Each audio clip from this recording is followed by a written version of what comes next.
এটা দল মত ধর্মবর্ণ নির্বিশেষে আমরা সবাই এফেক্টেড।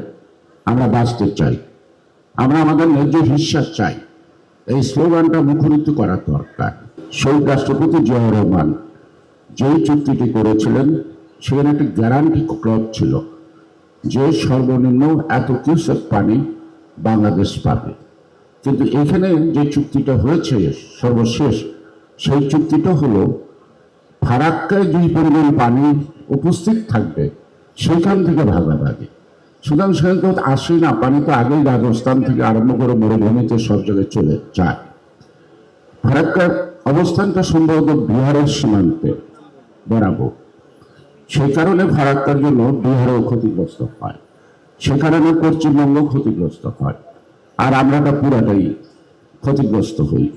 আন্তর্জাতিক নদী বা রিভার অ্যাক্ট যেটা বলে সবসময় ভাটির দেশ পানির মালিক, অর্থাৎ ভাটির দেশে যে সকল অঞ্চলে পানি আসে সেখানে পানিকে নিয়ন্ত্রণ করলেই ভাটির দেশ ক্ষতিগ্রস্ত হয়, যেটা পুরোপুরি আমরা হয়েছি।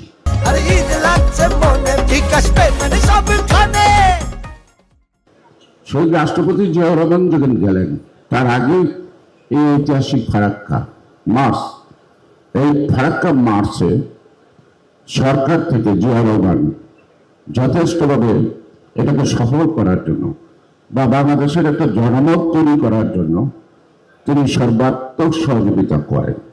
এবং তারপরে তিনি দিল্লি থেকে, তখন প্রধানমন্ত্রী বিরাট জিজ্ঞাসায়, তখন তার চুক্তিটা হইতে বেশি সমস্যার তৈরি হয় নাই। সেই কারণেই আজকে জাতিগতভাবে আমাদের ঐক্যবদ্ধভাবে এটা মোকাবেলা করা দরকার। এটা দল মত ধর্মবর্ণ নির্বিশেষে আমরা সবাই এফেক্টেড।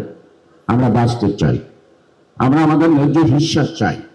এই স্লোগানটা মুখরিত করা দরকার। দলীয় সংকীর্ণতার বাইরে আমার মনে হয় সকল রাজনৈতিক দল, বিশেষজ্ঞ এবং পরিবেশ সবকিছুকে সমন্বয় করে একটা জাতীয় কমিটির মাধ্যমে একটি আন্দোলন গড়ে তোলা, যে আন্দোলনটা সামাজিকভাবে হতে পারে, যে আন্দোলনটা রাজনৈতিক হতে পারে।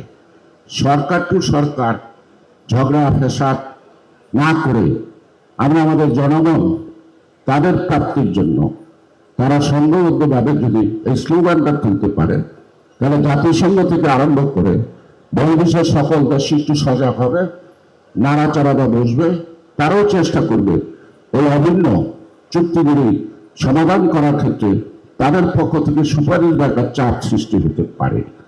সেই কারণে এখানে কূটনৈতিক আলোচনা এবং একটু মেধা খাটানো, যাতে আমি বুঝতে পারি কোথায় আমি হারছি, কোথায় আমি আমার ন্যায্য পাওনাটা পাচ্ছি।